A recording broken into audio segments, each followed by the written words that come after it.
When emergency first responders were overwhelmed by Los Angeles County's most destructive fire yet, a band of surfers, along with their neighbors and friends, stepped up to defend their home turf in Malibu. Their devotion to home drove them to show up for their community during the fire and for years afterward.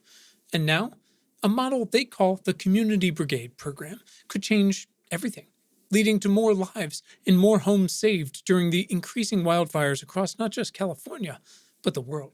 Join reporter Adriana Cargill from KCRW, NPR's All Things Considered, Crooked Media, and more, as she investigates a wildfire story that is not depressing, but is, in fact, a clear hope for the future. Listen now to Sandcastles, an award-winning podcast about home, how we create it, and why we fight so hard for it.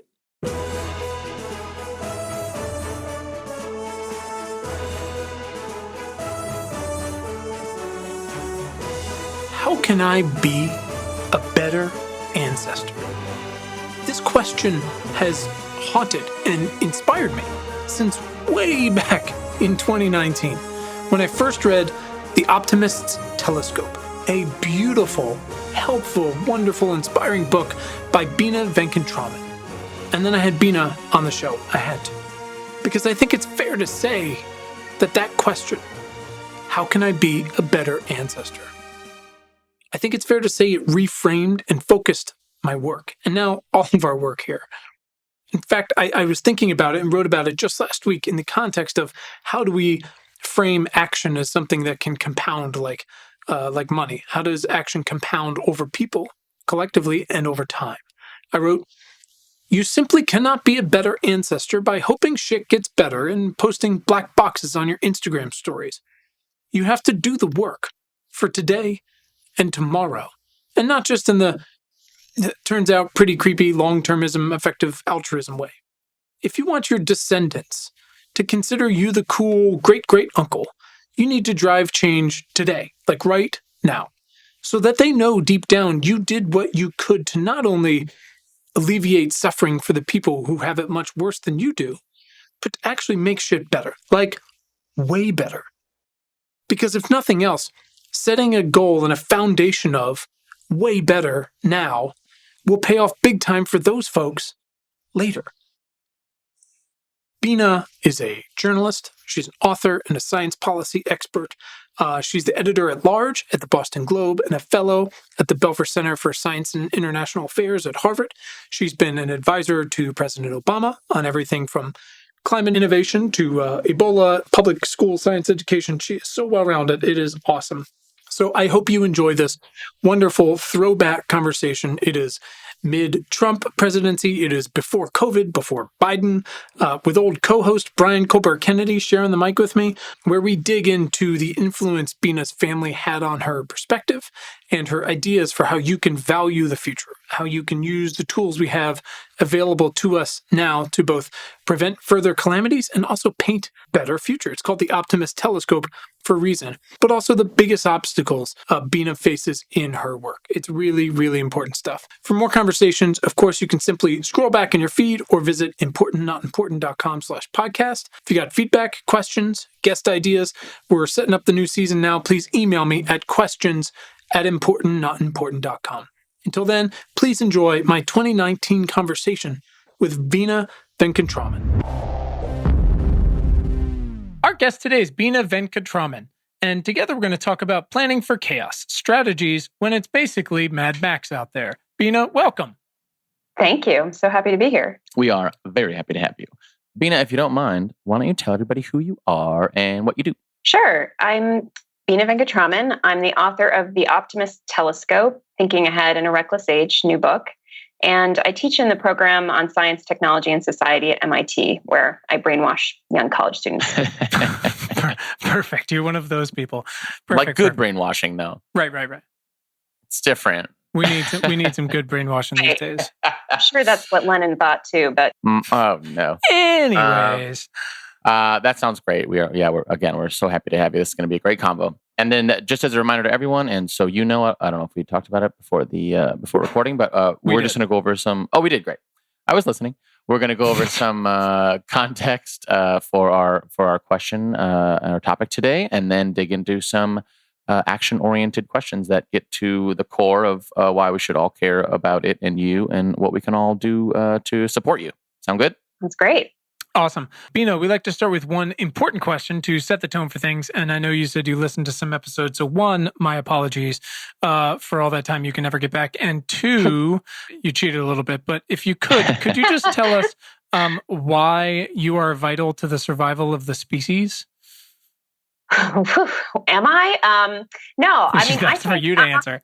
I think I'm vital because everyone's vital to the survival of the species. I think to be alive today, where we're facing critical tipping points, the melting Arctic, the rising seas, we're all right. If you think about us in the fabric of time, if you think about the generations of people alive today, we have such extraordinary power to shape the future. We have such extraordinary power to do things at scale, the scale of the planet. And we know about what we're doing. We know the half-life of our radioactive waste. We know how long our pollution is going to linger in the atmosphere and heat up the planet. And so I think, as one among many, it's sort of like we all have to act. It's going to take action at all different levels to do something about it. That said, I just had a friend tell me, she said, "You need to be the nightingale." And I was like, what? I kind of looked at her like she was smoking something, and she wasn't. She was sober. And what she said was, you need to sing the song that people feel in their hearts, but haven't yet brought into sound, into words. You sure she wasn't smoking? No, I'm sure. But, this idea, and she said, that's how the revolution starts. And that was how she ended it. Like with one nightingale singing to another nightingale. I know. I was like, no pressure. I just have to sing the song that's in people's hearts. But I think of like the ideal case of the book I just wrote. I mean, yeah, I hope I am like bringing to words and bringing to action, like the deepest, highest aspirations that we have to actually care for the future, actually be good ancestors for future generations, be remembered as the people who actually saved the planet instead of cursing it. You said something in there I'm going to come back to, but I'm not going to give it away yet. But I'm curious, and maybe I should ask your friend this, but I want to ask you, why do you feel, before we get into things, why do you feel uniquely suited to be the nightingale, to do this specific job, to write this book and brainwash all these young people? Why you? If not me, then who? I think I've been thinking about the future, and I've been connected to, I guess, I felt the connection between the fate of humanity and the fate of the planet as something that I just sort of grew up with an intuitive sense of that, and I've been thinking about it, studying it, acting to try to address it for basically my entire professional life in one way or another, though it's looked very different depending on where I've been, if I've been in government or if I've been a journalist in a newsroom. And so I think one of the things that I bring to the table is a sense of connecting what we actually believe in and sort of value and want to do as human beings, and not being willing to accept that the way that we're doing things now is how it has to be. I actually think that we have far greater capacity than we give ourselves credit for as individuals, as communities, and as a society. And so I think it's a combination of my stubbornness to accept the world as it is, and my, I guess, creativity and passion to make a difference. I love that. I feel like stubbornness is pretty necessary these days. Things are going down the pipe pretty quickly in a lot of directions, and we need people who are just like, yeah, no, it's not going to fucking happen. Right. I'm going to stand in the way of this. And it's the Lord of the Rings. You shall not pass. Right. Yeah, totally. I need a cape like that. Oh, definitely get a cape. Brian will definitely make you a cape. And maybe a beard. Do you think I could grow a beard like that? Cape, beard, staff. Yeah, different podcast. We can get into it, but you're going to need a staff that glows on demand, a cape for sure. And yeah, I'm into it. So I love that. Let's talk a little bit about our a little context for today, and as usual, and everybody else knows, this is like a very poorly put together and not edited Wikipedia article. Like the old Wikipedia, when your parents like, you can't use that for your homework, it's not reliable. Usually I go into sort of a generalist's take on some technical subject of which I've just learned, like pediatric cancer or ocean acidification, or the relatively successful standardization of British health records, or some monsoon, or it's less wonky. It could be more contextual history, or sort of a monologue on ethics about a recurring pandemic, or our soil, or why it's insane that we keep having to tell people that we need more young women and people of color in science, because how the fuck is that not obvious by now? But instead of that, today I think we just get right into it. Because if you listen to this podcast, if you're cognitively awake, technically in any capacity, you're seeing and hearing and feeling some, as we like to say, existential-ish shit that's probably stressing you the fuck out every day like the rest of us. How do you deal right now? More importantly, for today, how the hell are you supposed to plan for a completely unpredictable, sure looks dark out there future, right? You probably end your day like a lot of other folks binging something like Handmaid's Tale or Black Mirror, and 5 years ago you're like, boy, that's scary, and now you're like, that doesn't look bad compared to fucking Twitter today. and that's why I'm thankful for people like Bina and to have this conversation today, because she is clearly the expert, and after reading the book, I feel in such safer hands that she's going to plan everything else for me for planning for all this chaos. Bina, I have to say there's one thing that stuck out to me very early. So we talk to a lot of exceptional individuals on this show, and many are driven to do what they do, not for profit or fame, though those are sometimes, not always, byproducts of their work. They do them for good because it's the right thing to do, to either create a better future or prevent a much worse one. And so sometimes, since we're always pushing towards action and trying to practically inspire folks and young listeners, I'll ask something like, Bina, is there a specific relationship you can point to that was a catalyst for your actions to get you where you are today? But before I ask you that, or instead, could you for us tell me, read for us the dedication in your book, that first page? Sure. It's for my parents who crossed oceans for the sake of the future. I loved that so much. To me, it is the perfect encapsulation of what parents do for their children, but at the same time, the task before us. So I would love if you could talk to me a little bit about how your parents have informed your work and life thus far, and why they have inspired you to continue to look down the road. Yeah. Thank you. And thanks for sharing that you feel that way as well. But my parents came to this country. My dad in particular came to the US from South India. He was the first in his family to come at a time when he couldn't afford to call home. He would send letters or telegrams back home that would, there were sort of like weeks that went in between hearing from his parents when he came. So he has a kind of typical, or let's say stereotypical American dream story. He came with $7 in his pocket. Why does everyone have $7? I just want to know. Yeah, I'm so confused. Is that like, is someone just give them an envelope with that, or? Right.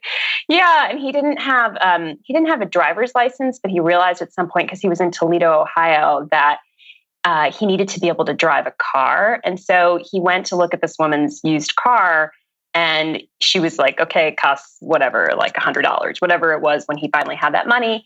And he said, okay, I'll buy it, but you have to teach me how to drive it. So he had some incredible people who helped him along the way. And my mom came over a few years later. They had an arranged marriage that crashed and burned, but that's another story for another podcast. But also first in her family to sort of live in the United States. And so they were both just so future oriented in how they raised us. My sister and I, they everything was invested in our future education. Otherwise, they've always sort of, they were the kinds of parents that would sacrifice sort of their own comforts and things that they wanted to make sure that my sister and I would do well in the world. And with my mom, that really manifested a lot in her like being my number one cheerleader. My mom is a physicist, so she was not at all like sort of the kind of mom who had like low standards or was like easy to emulate. But she was a college professor. She always brought really interesting students and faculty home. So there were really interesting speakers that would go to her college. And she would always make sure she dragged me along to hear Bill McKibben come speak at the College of Worcester or Jane Goodall. And she just was like my biggest champion, and she remains so today. Well, I love that. I mean, I've got a few small, crazy children in my life. And I joke sometimes, they're going to grow up and say, Dad, what did you do when the chips were on the line and the apocalypse was coming? And I'll say, I started a podcast. And they'll be horrified at my level of commitment. But you're the Nightingale. No, nobody wants that. But thank you. But it does stick with me though, because they're old enough to start asking, oh my God, so many questions.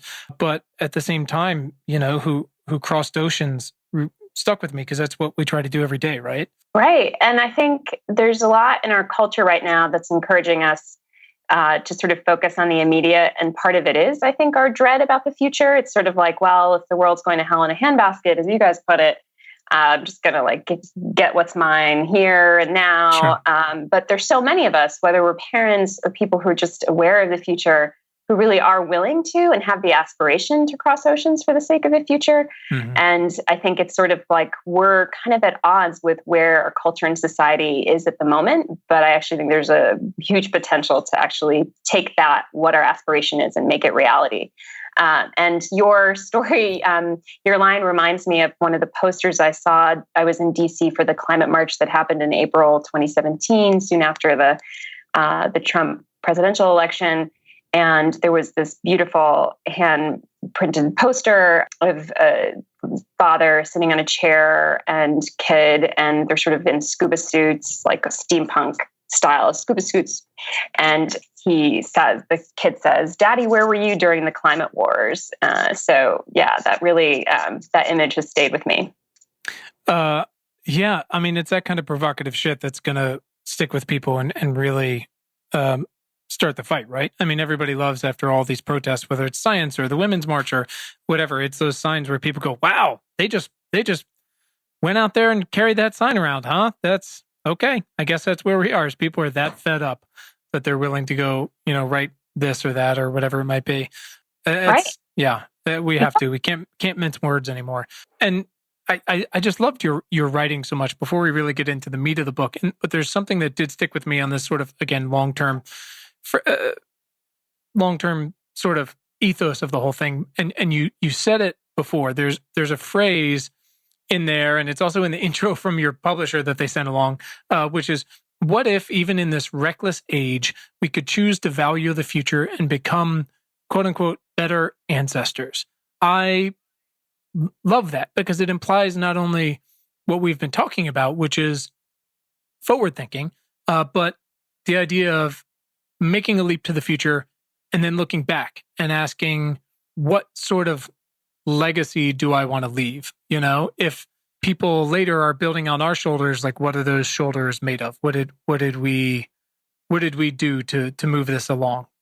Like, this comes to mind, like for Mitch McConnell, it would be something like, bankrupting democracy and the only livable planet that we're aware of until some futuristic seafaring nation arises from the seas over what was, used to be New York to give representative government another shot. But for someone else, it could be something different. Sure, hopefully. That's his motto. Mitch McConnell is an invertebrate. You have to give it, I'm not sure he's capable of this kind of thinking yet. I mean, this takes a prefrontal cortex, but... Yeah. But what does it mean to for you? So if that's his mantra, and he's like, "This is what I want my children to think I was made of." So, Bina, what does that phrase mean to you? And practically, as again we're working towards practicality, how does that influence your own long-term planning? Yeah, I mean, I think it's a lens I use with a lot of the decisions I make, personally, but mostly in my work. And, it's interesting because I don't have kids and I decided not to have kids. But by the way, I have like 7 godchildren and 2 nieces. It's enough. A bunch of nieces and nephews. Yeah, a bunch of young people whose future I'm personally invested in. But also, I sort of see my role as an ancestor as much more about our shared future, like all of our children and grandchildren. And I see that the role I need to play is about nurturing the future, but in a much more broader sense of our community. And it's why I work on problems like climate change. It's why I think about and write about tools like gene editing, which I think have incredible potential to be heirlooms that we leave to the future, because if that knowledge and those tools can be used to prevent and cure disease, that's great. But it's also sort of the kind of heirloom that you have to think about carefully. So you're not, we could, for example, edit out traits out of the entire human species. Like we have that power and capacity to change the whole future of our species. And when we hold that power, I think we need to think of it as ancestors. And that means not just thinking about what diseases are we going to cure today? How are we going to engineer the perfect embryo so the next child that's born is perfect in X, Y, and Z way? We actually have to be thinking about it from the perspective of like, what does that do to the human genetic pool? Are we decreasing diversity? How are we going to change and what are the potential unintended consequences of using technologies like that? So I think thinking of yourself as an ancestor also automatically kicks in like the kind of thinking the Trump administration doesn't want us to do right now when they are trying to get the National Climate Assessment not to look at climate models beyond the year 2040. Mm-hmm. When you think of yourself as an ancestor, you're thinking beyond the lives of your children and grandchildren, or in my case, my nieces and their children. And so it automatically implicates me in what happens, in 2050 and beyond. And when we think about, the seas rising in Miami, or we think about frequent droughts or floods, the kinds of impacts that are predicted in our warming climate, when I'm an ancestor, right, my decisions today actually matter. It doesn't matter. The fact that those consequences are coming in the distant future doesn't mean I can discount them the way that, economists and policymakers talk about discounting the future. Mm-hmm. I can't discount them in that way. Like it's not a cold-hearted calculation, because I actually have obligations and values to those. I actually have obligations, and I have like a deeply held value to care for and steward resources like heirlooms to those future generations. And I hope you're going to edit me so I sound better. I'm sorry. I'm like, you sound incredible. Are you kidding me? We're just going to speed you up. We're just going to speed it up really fast. Yeah. Crack, please. So make me talk really fast. Keep it coming.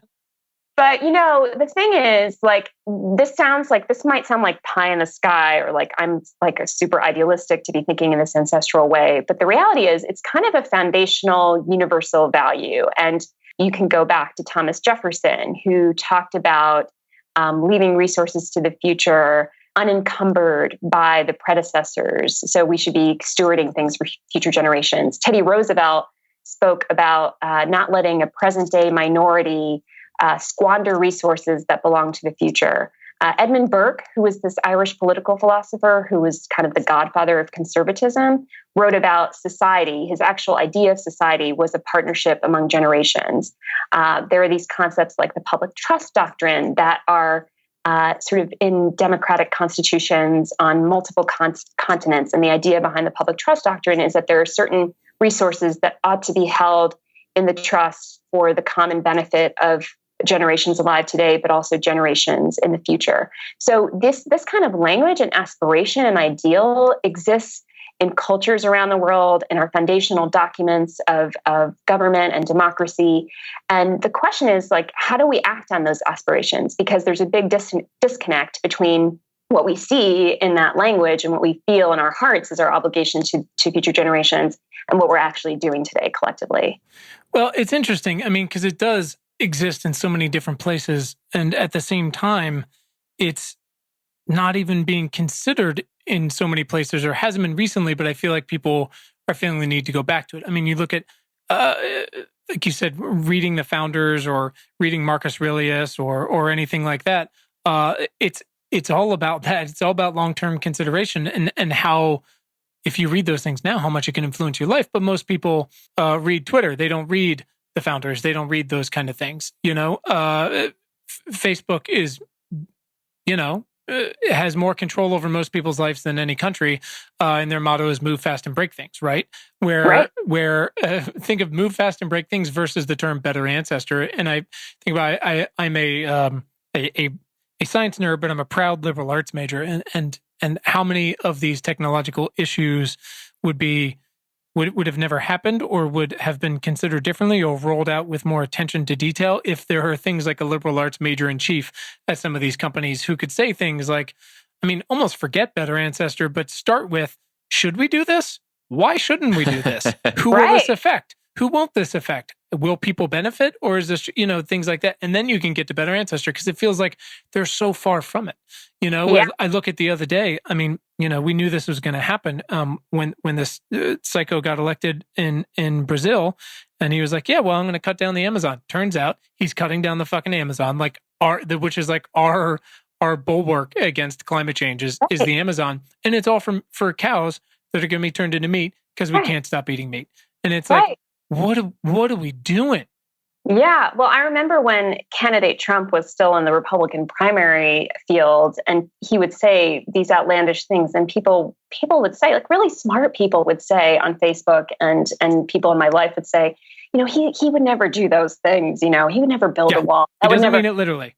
It's like my line is always like, when they tell you what they're going to do, believe them, believe them, because at the very worst, you're planning for a scenario that will never come to pass, but you're still like, prepared for that to be the reality. And you're actually taking them at their word. It's interesting what you were saying about the technology companies too, because I think that we do need to have building blocks towards this idea of being good ancestors. And for a lot of companies today, and even for us in our lives today, I think a lot of this comes down to, or can be influenced by how we measure ourselves. Like, how are we measuring progress? How are we measuring success? Mm-hmm. And I go back to this story that the ancient Greek historian Herodotus told, which may or may not have been true, but let's go with it was maybe true. It. Nobody's going to check on it.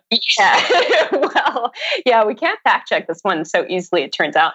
But so there was a magistrate in Athens named Solon, who was sort of this wise man of Athens.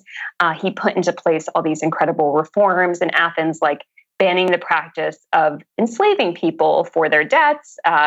He expanded suffrage so that common people could vote. So really like some of the foundational reforms of democracy that remain in place today. And so once he put those into place in Athens, he fled the country because he actually didn't want to be pressured. And there was sort of like a contract, like put these in place, and for a period of 10 years, you can't erase them. And so he left. And this part, by the way, about what he did in Athens is definitely true.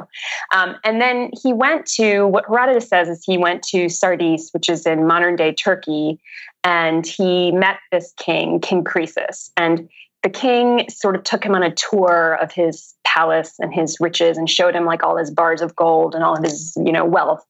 And then at the end of the tour, he said to Solon, the king says, who's the happiest man in the world? Was it who's the happiest man? I think it was who's the happiest man in the world. And Solon said, I think Croesus thought he like basically led the witness and that he was going to get the answer like, you must be because you have all this wealth. And Solon talked about the length of a person's life and how you can't measure a person's worth on any given day. And I think this is a lesson that like carries forth to today. And by the way, King Croesus ended up having like terrible luck. He lost his son. And Solon named, this guy who had died heroically in battle, who was survived by his children and grandchildren, who all remembered him well, this general Tellus. And Croesus was really frustrated by that. But of course, his fortunes turned and he ended up being very unlucky. And so I think the lesson to carry forth is that, we measure ourselves so much today in snapshots of time. And these technology companies are doing that very thing. We're doing that very thing when we're like looking at how many likes we have on Facebook or how many retweets we have on Twitter. And that's not actually the measure of our value and our worth over time, right? So it starts with looking at like, what's the value you're creating over the next 5 years of your life or the next 10 years? If it's a company, is it just about your quarterly profit, or is it actually about like what value you're creating for shareholders and your founders, right, over a longer period of time. And I think you can extrapolate that out to like the idea of legacy or the idea of leaving heirlooms. And actually, I much prefer the idea of heirlooms to legacy. We can go back to that if you want, but if you don't, we don't have to talk about it. But this idea that how we measure ourselves in this era, because we can gather so much data in every increment of like the little increments of time. We can look at like our heart rates in every second of every day if we want to. So I think we really have to resist the urge to be measuring ourselves and what we do based on these little increments. And we have to be looking and taking a step back from that data that we gather to ask ourselves what we're really doing and what really matters. Yeah, I love it. It's true. And it's so the data at some point will become helpful and will shed light on some things. It could prevent disease or show you that, hey, look, you actually haven't, done anything but gone for more than a walk for 3 weeks. You might want to get off the fucking couch. Right. But that applies itself to a lot of different things, which is like, how do you use it, and how do you, it's not a needle in a haystack if you're just looking at one needle and then one needle and then one needle. It's or I guess the signal and the noise sort of thing. Yeah, exactly. Right. Is it what's the trend versus what is it telling you in the second? Right. Yeah. Right. Yes, let's talk about heirlooms. Yeah, speaking of them, in I think it was episode 20 of this show. It was called "How the Hell Are We Going to Feed 10 Billion People?" We talked with Fred Ayuti of the Land Institute, and you spent some time down there, which is so awesome. Can you tell us how agriculture lends itself to this mantra of not cutting corners and of looking forward to building a better future? Yeah, I had so much fun at the Land Institute. I hung out a lot with Wes Jackson, who was on the verge of turning 80 at the time, who was the founder of the Land Institute, and talk about a visionary guy. And also just really funny. He likes to say things like, I have Methodist in my madness. So I think like what they're doing there is really interesting, right? So what we're doing now, if you think about agriculture, here we are, we're going to push 9 billion people on the planet, and we need to figure out how to feed them all. And at the current rate, we're depleting fertile soils around the world. And the way that most crops are grown is to boost annual yields, which is a very, by the way, incremental measure of what they're worth. Like, you can be stripping the soil and boosting it with fertilizers and irrigation using vast resources to get your crop for that given year. But over time, you might be eroding the ability of that land to feed people in the future. Right. And so what I think is so interesting about what the Land Institute is doing is bringing this mentality, I think, of heirlooms and ancestral thinking to what they're doing with, for example, they're interested in reclaiming some of the ecosystem of the ancient prairie, which has these grains that are perennial. And so they've bred perennial grains and tried to boost their annual yield so that they'll still be profitable for farmers in the short run to grow, but so that those perennial grains have deeper roots that are anchoring the fertile topsoil, requiring less fertilizer and irrigation to grow, and trying to wed that really futuristic thinking about what's going to feed people in the future with what the present day demands of the market are. And I find that to be a really creative way around this conundrum where sometimes it's like, well, we just need to do what's needed in the short term to stay afloat, right? We need farmers to survive. We need to actually be able to feed people now, but we need to bring in that kind of future thinking. And so I think sometimes there's ways to kind of combine those things into one. And I'll give you a sort of more sort of individual example of that. There are these programs now that are linking lotteries with savings because it turns out that savings rates are really, really low among low and middle income Americans, for example. So this is also true in a lot of other parts of the world. And it's really hard for people to save. But in those demographics, you also find a fair number of people playing the lottery. And actually, the lottery is like heavily subsidized by the poor, which is almost like a regressive tax because it's like there's people in our society are ending up paying for government services by like playing the lottery. And there's some creative groups out there, including a group called Commonwealth based in Boston that have worked with folks like the Michigan Credit Union League to set up these schemes where people can, by putting money into a savings account, that get entered into these lotteries. And there are cash prizes that are drawn like every month or regularly. And that prospect of like winning something big now lures people into saving for their future. And like normal gambling, they can't actually lose their money. They can only like pad their savings account. And it just like takes the interest, and then the interest gets put into the lottery system. I love that. I mean, the lottery is it's a fiasco. So as some way of turning that on its head is genius. Yeah. I mean, it's this idea of being creative about recognizing that there are a lot of short-term demands. We do live in a culture of instant gratification. We need to do things at present, right? Like sometimes we don't have a lot of resources to put towards the future, but through these kind of creative ways, including perennial grains and this like lottery savings approach, we can actually wed our future aspirations to what we need to do in the present. But we talk about not having resources dedicated to the future. And if you really look at where the money is sunk, if you look at fossil fuel subsidies and go like, oh, we can't, we got to, phase out the electric vehicle, $7,500 subsidy or whatever. And you go like, but wait a minute, there's $1 trillion a year going to fossil fuels. Like we do have resources for a lot of these things.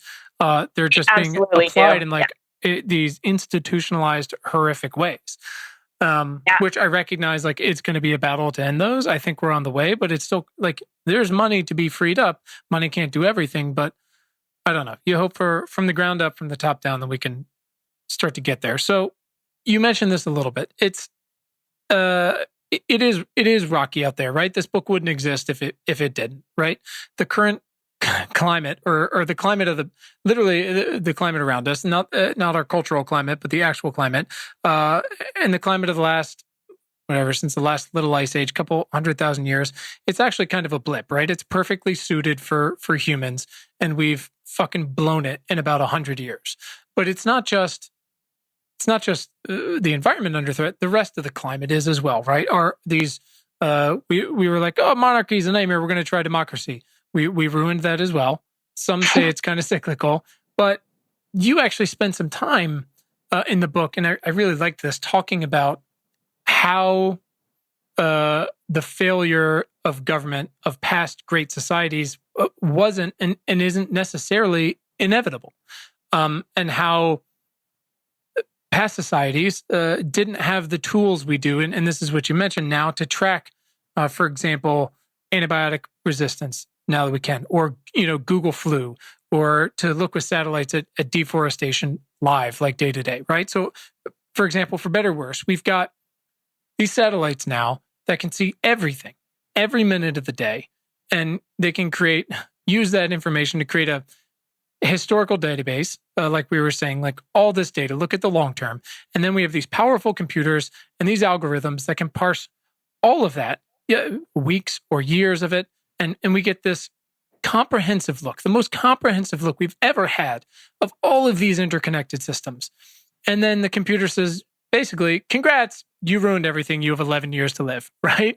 I'm exaggerating, but it's true. It doesn't have to be. We've put ourselves in a very tough spot. Even if, for instance, just on carbon, if we stopped right now, it would get worse for a while because it's baked in. But it isn't inevitable, right? We always joke about have you ever heard of the term the Great Filter, Bina? No. Oh man, I feel like we could nerd out on this for a while. I'll send you this. Quinn loves the Great Filter. Insane thing. I think it's proposed. I can't remember. Was it Fermi? I think was it part of Fermi's paradox, like 50 years ago. And I wrote this ridiculous thing on it that associated Ghostbusters with it because sure. But the idea of the Great Filter is. The question is so Fermi's paradox was, all right, if there are all these, and this was like 40 years ago, now we actually know all these exoplanets are out there. If there's other life out there, why haven't we seen them, right? And there's all these answers, which is they're too far away, nothing can go faster than light, so we just haven't received that contact yet, or by the time we receive it, it was 800 million years ago, like they're out of here, right? Or there's nothing else out there, all these questions. One of the further rabbit holes is if there's no one else out there, why? And again, having all these incredible telescopes out there has taught us that there are actually planets in these habitable conditions or in these habitable zones, the quote unquote Goldilocks zones, where there'll probably be a small enough planet that's rocky and might be able to have water, which is kind of all we need. But the question is if that's true, and now we know even more, is there some sort of filter that every civilization runs into that snuffs it out? And is that, do they get to the point where their weapons are too powerful and they snuff themselves out like nuclear weapons? Is it something else? And the question for humanity has always been, if let's say that theory holds water, are we past our great filter or are we just not there yet? And if the answer is apparently, and the more people dig into this, and you can really nerd out on it, was our great, if we've already passed it, that's great, because we might survive this thing. Was our great filter leaping from single cell to multi-cell? Because the more we find out about that, more we find out how fucking random it was and impossible it was that we got to that point. Or are we not to a great filter yet, and nukes are going to do it, or climate change is going to do it? If the idea is that everybody has one, the question is, do you get past it?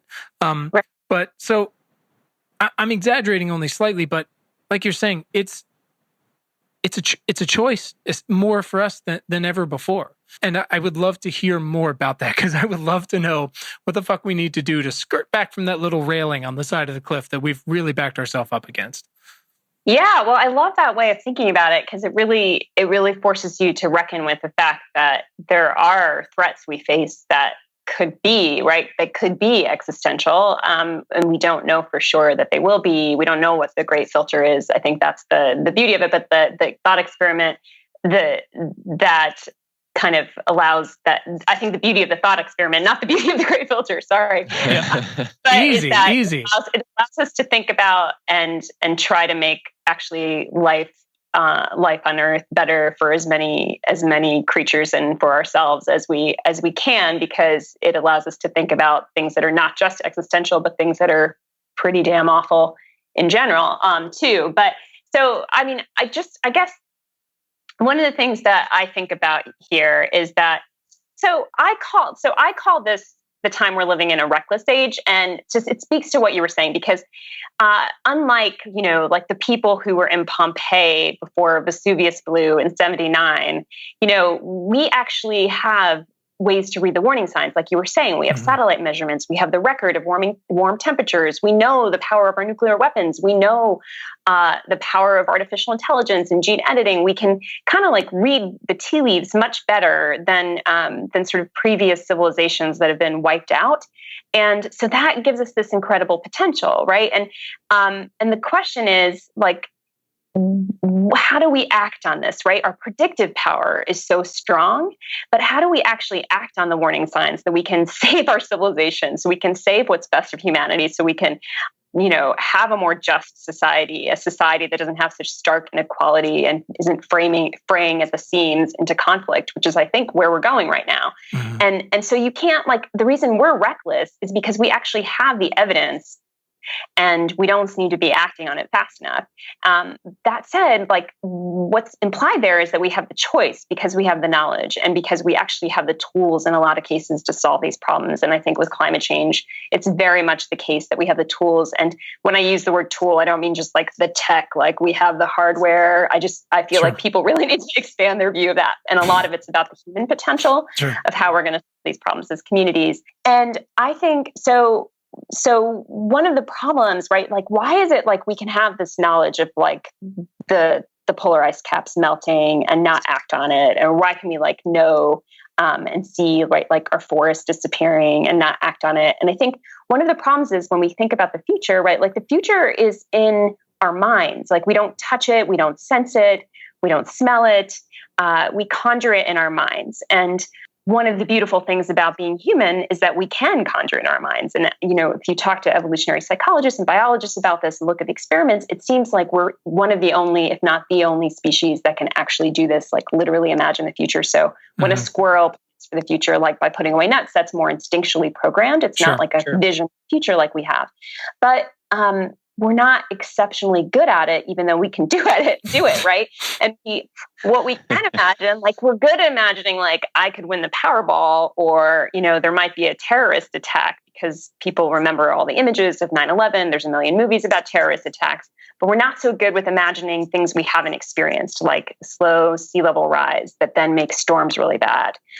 Getting better at imagining it now that we've seen like Hurricane Sandy, and we've seen Hurricane Katrina, and we've seen Bangladesh flooding and all of that. But we're still like we're suffering from a deficit of imagination in how we think about the future and what's possible. And so I think a big part of how we act on this choice, like this choice we have to really like plan for the future and do better to avoid, right, the fate of these societies and these civilizations that have collapsed throughout history, even on our planet and probably on other planets, for all we know, it is to like bridge that imagination gap. And part of what we have to do is not sanitize these threats of the future, but also have visions of the future that include our agency. So when we think about climate change, for example, a lot of times I feel like people only picture like the physical phenomena of like, flooded streets of Miami, which by the way, you can see on a full moon anytime you want, but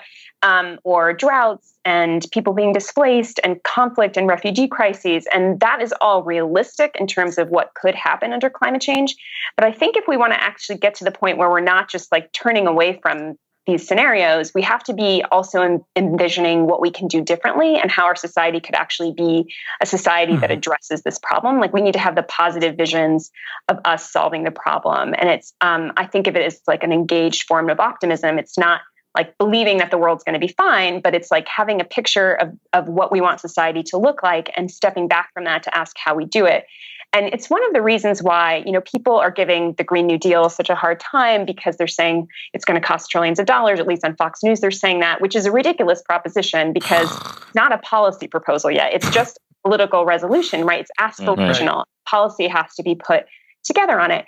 And then on the other hand, people are just saying like it's trying to do too much. And I understand the criticisms, but what really compels me about it is that unlike other responses to climate change we've had in the past, either at a policy level or at a political level, that is what I call like, it's like an aspirational vision of how society would solve major problems of inequality and climate change, and involves picturing society as not just as it is now, but as it could be and as it could be better. So it's an animating vision that people can get behind with feeling like, oh, we have the agency to make this future a reality, instead of just predicting like it's not just about the negative future, right? And it's not just about like things will be fine or we're going to keep things exactly the way they are, because for a lot wide swaths of our societies around the world, things as they are not good enough. Sure. And it is incredibly simple and lazy to say, but we have to harness that agency and use it, because these lobsters that are going further up the coast of Northeast America are like, boy, the water's warm. We should probably move up to Canada. They don't have any fucking idea why it's happening or that it's just going to get worse. We do, and we can do something about it. So we should. Right. We're smarter than lobsters. That's like someone needs to make a bumper sticker. Smarter than lobsters. Smarter than lobsters. Let's go. But you know what? Like lobsters are delicious. So let's not slam them too much. Good. So delicious. I live in New England. I'm so happy to have lobster. And speaking of lobster, I mean, one of these like really inspiring stories of what we can do to act more like ancestors came from spending some time on the Pacific coast of Mexico with these lobster fishing villages. I was up and down the Baja Peninsula, which was so horrible, just having to hang out in Baja. Sorry about that. Fishing boats. I know. I feel bad for me. And these communities have basically set up like their own way of collectively shepherding an heirloom, which is the lobster fishery. They've set up their own independent ways of policing the fishery. They're very careful about what they catch, the size of lobster, so that they don't take the breeding lobster out of the oceans. And they're effectively acting like ancestors with this resource of the fishery. And you hear all these stories around the world of fisheries being destroyed, but there's actually people doing this the right way and showing that it's possible to act in this way that conserves what we have for future generations. It's out there, right? I mean, wow. and the simpler version is and the less generational, but someone has started to do something. Is you look at Oslo, I think today, removed the last parking spaces downtown because they just said, "Yep, we're gonna fucking do this thing. We're just gonna get rid of cars," and they actually did it, and it's amazing. And it's like, we can do it. We need to just start doing it. Yeah, and I think it's important to talk about that. I'm so glad you brought it up because I think we can feel, right, like the scale of this crisis, particularly the climate crisis, but like the many crises we face, is just so large that it can feel so intimidating for one person to look at that.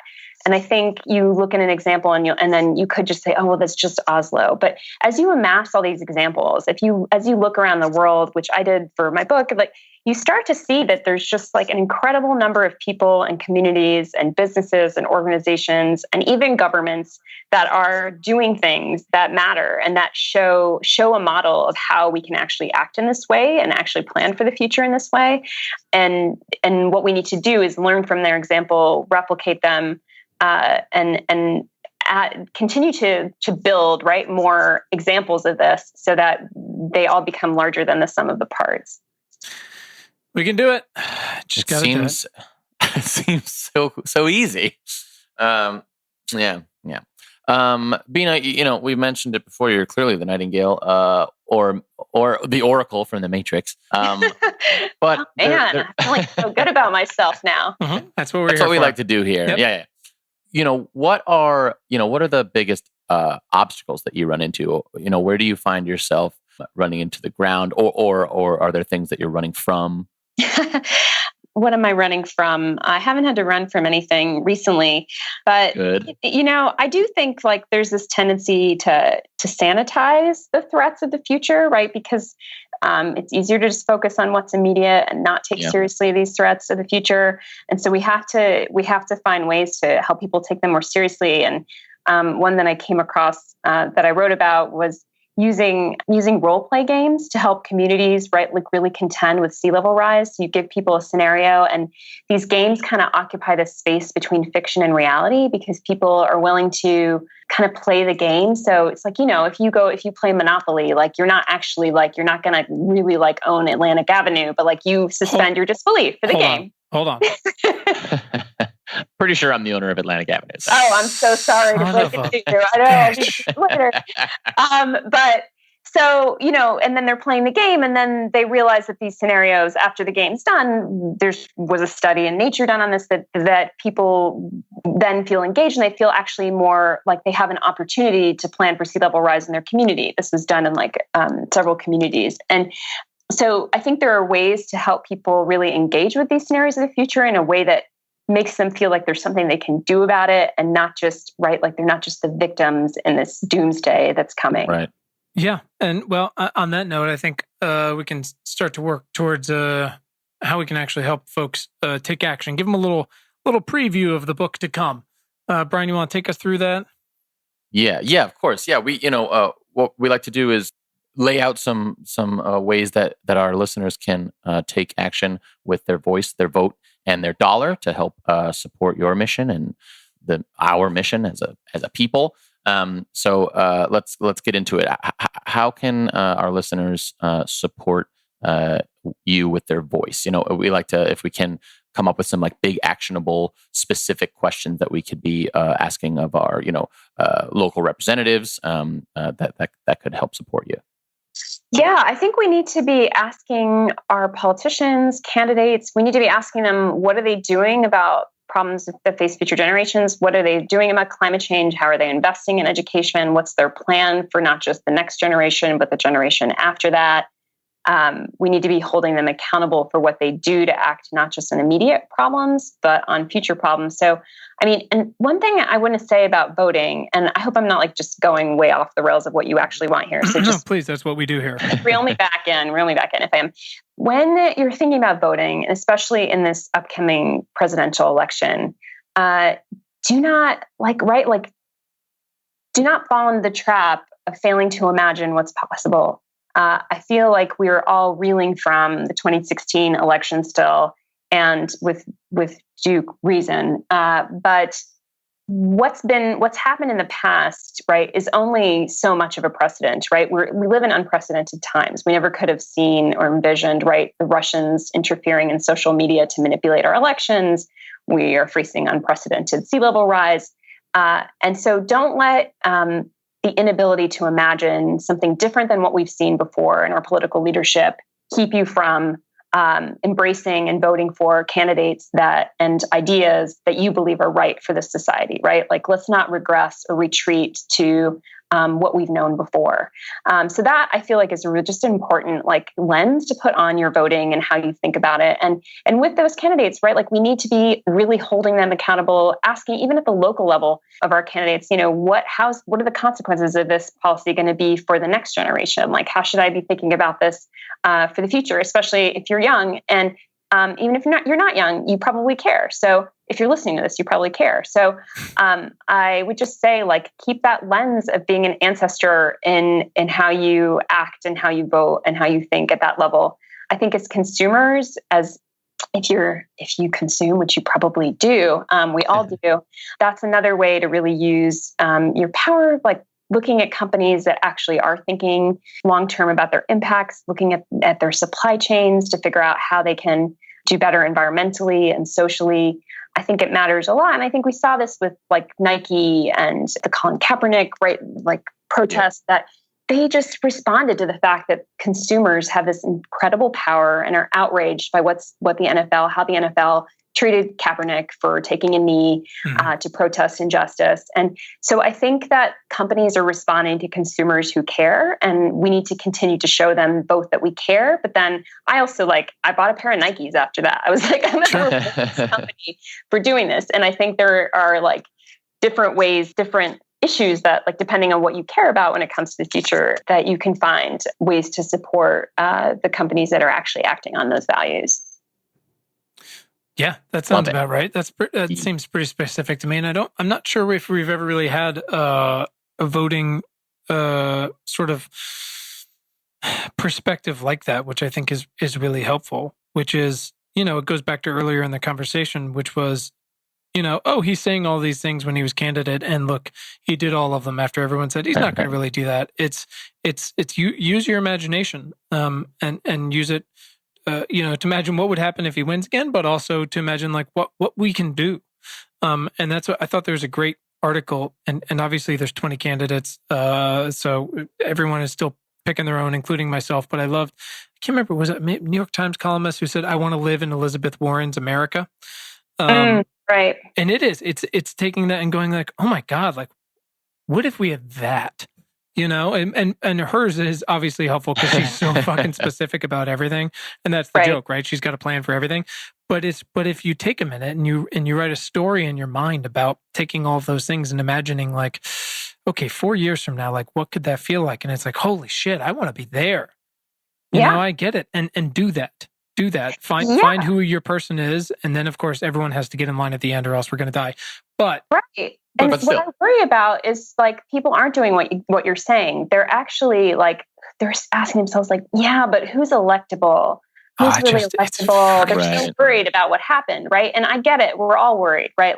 It's pretty fucking bad. Sure. We don't like this, but we have to let our imaginations allow us to inhabit a world in which a candidate wins that does what we actually want for American society and what we want for the world. And the reason I say that is that there's no guarantee, right, that the past is going to be precedent. We don't know who's electable. Sure. All we know is what we care about and how we want to shape our society for the future. And if we're not willing to imagine it, then it's going to become self-fulfilling, right? We're never going to have that reality. Sure. And it's insane to use these precedents of electability when the entire thing got thrown out last election. Right. And literally anyone can be president, but also, like you said, we have to let ourselves do that. And I'll use a phrase that has always stuck with me, and people give it shit or they're inspired by it. And I know this one is close to you because of your old boss, but we have to have the audacity of hope. Right. Yeah. Turns out he was pretty smart. Yeah. So weird, right? Fuck. Wow. We blew it. But it's true. You have to go in there and have that and go I want to be there. What do I have? Who do I have to put to for us to get there? And from from getting cars out of cities, to punishing polluters, to civil rights, to the whole thing. Who do I have to do? And let yourself go like, oh my God, I'm going to work my ass off to get us there. Yeah. And I think because we are in such a time of despair where our politics is broken, where our climate's warming, where inequality is rising, like these are the times where we actually need the courage to be that kind of optimist, right? We need it's more important than ever that we don't just retreat into this incrementalism, like let's just make it less bad. This is when we lift our sights. And I think, I don't know, if your listeners can be brave enough to lift their sights like that, I will feel like I did a little mini Nightingale song. Oh, you're incredible. Hey, before we get to our don't call it a lightning round last questions and get you out of here, just why don't you pimp your book for a minute here? It comes out August 27th, I believe. Is that correct? Yeah. The Optimist Telescope comes out August 27th. This will come out just before Labor Day. This will come out probably right, but what day of the week is that? We're coming out August that 27th. Tuesday. Wait, it's up to you. Do you want us to come out the week before or that day? Up to you. That day is great, I think. I can ask the publicist when I walk out of here, and if she says differently, I'll let you know. But that day sounds great. To be clear, she might also say never. My God, what did you do? She hasn't been listening, so she doesn't know what I said. So Great. Let's get out of here. All right, yes. Brian, take us home here. All right. First of all, thank you so very much for being here today. Sorry about all the microphone stuff, but you sound great, and this has been wonderful. So great. Oh, you guys are great. I love you. You're awesome. Oh, boy. The feeling is mutual. And maybe later when we figure out for sure when we'll put the episode up, you can let us know. If you have any ideas, anybody else that you think that we could talk to. You mentioned, I think, some organization at the beginning of the discussion, actually. So if there's anybody that you think we could talk to, world changers like yourself, please let us know. Oh, I'm sure I can come up with a list for you. Absolutely. Oh, yeah. Perfect. And here we go. This is the Don't Call It a Lightning Round of final questions, if you're ready. It's not. We got to find another name. 75 episodes later. Hey, Bina, when was the first time in your life when you realized you had the power of change or the power to do something meaningful? I was 17, and I had been part of a program in my small town in Ohio of 20,000 people. I shadowed a city council member, and she was kind of moderate, maybe even a little bit Republican. And it turned out at the time that they were just expecting to talk to the high school students and tell them whatever. There was a proposal to drill for oil in the only woodland park in my town at the time. And I ended up mobilizing with a lot of other students, a teacher of mine at school, community members to block the drilling of oil in the park. And after having a pretty unanimous pre-vote to authorize the drilling, the initiative ended up failing entirely, and they didn't drill for oil in the park, a lot because of our organizing. And it felt like, wow, this is what you can do when you get people together and when you care enough. That is so rad. That is super cool. Who is someone in your life that has positively impacted your work in the past 6 months? In the past 6 months. Mm-hmm. Well, I do feel like my editor, Jake Morrissey, has just been a huge champion for, and, he's always talking about, he has kids and he's talking about his heirlooms now. So he's really kind of embodied, he had to live with my book, God bless him, for a very long time and edit the whole beast multiple times. And so it's been really cool to just hear him talk about it recently and have him be actually taking the practices and ideas and putting them into action in his own life. And I guess I wasn't exactly expecting that, but it's been kind of gratifying to feel like, there's all this potential for this book. I have another one. Oh, here we go. I don't know. I don't know. Anyway, well, do you want me to keep going? No, go ahead. Give it. You already, and now everyone out there's going to be sitting there going who was it? Was it me? Why didn't she say? I know, right? Well, Jacqueline Novogratz, who's the founder of Acumen, which does patient capital to help poor people around the world start businesses. She is just she heard me talk I gave a talk at TED, and I think she felt bad for me because I had to give the very last talk of the whole week in Vancouver. And then she invited me to talk to a group of women in her home about my book and about the idea of being good ancestors. And it was just like one of the most magical evenings I've ever had in my life. And I don't think no offense to you guys, but I don't think I'll ever be like talking to a smarter group of people about my book. They were so deeply engaged and so like ready to take this kind of thinking into all of their realms of badass work, from leading theater groups to running corporations. And so I think Jacqueline, I think she just like sees this idea and sees my book in a way that like just gave me like this huge lift. It was like getting like a big buoy of air if you were like paragliding or something. That is pretty awesome. To be clear, if you had said us, I would have said you need better friends. We would not have accepted that. Yeah, no chance. All right, Brian, take her home here. Bina, what do you do when you feel overwhelmed? I like to call this, what's Bina time? A lot of times I go to Walden Pond. I live about 20 minutes from Walden Pond. And if it's summer, I go for an early morning swim before people get there. And when I'm in Walden, I am like communing with nature. I'm being replenished. I'm like being inspired. The way the light like goes through the water there, it looks like you're like backlit on a green screen, but you're underwater. It's just super energizing. So for me, like swimming has this ability to make me feel both the power of like being able to glide through the water, being able to do something and like get through whatever I'm going through in my life, but also this like incredible immersive relaxation. I just feel like I'm like back in the womb being surrounded by something really, really like bigger than me. Wow. I love it. Photos of it are very pretty. It's gorgeous. You have to go to Walden. It's the best. Wow. Cool. Yeah. We'll come interrupt your swim one morning. You'll think it's super relaxing. Yeah. I'll tell you when I'm not going to be there. Perfect. She had a lot of fun today, Brian. What if you could Amazon Prime one book, and I think I might have the answer already, but if you could Amazon Prime one book to Donald Trump, what would it be? Oh, so many options. We've had past guests who were authors of books say their book, so don't feel bad if you want to. I don't know. See, a part of me wants him to read my book, but a part of me doesn't, because my book helps people think ahead and like make their plans for the future, like become reality. You don't want him to do that. That's a good call. It's interesting because the Russians bought the rights, like a Russian publishing company bought foreign rights to my book. And I was a little bit like, ooh, I hope do I want Putin to read my book? Like, I don't know.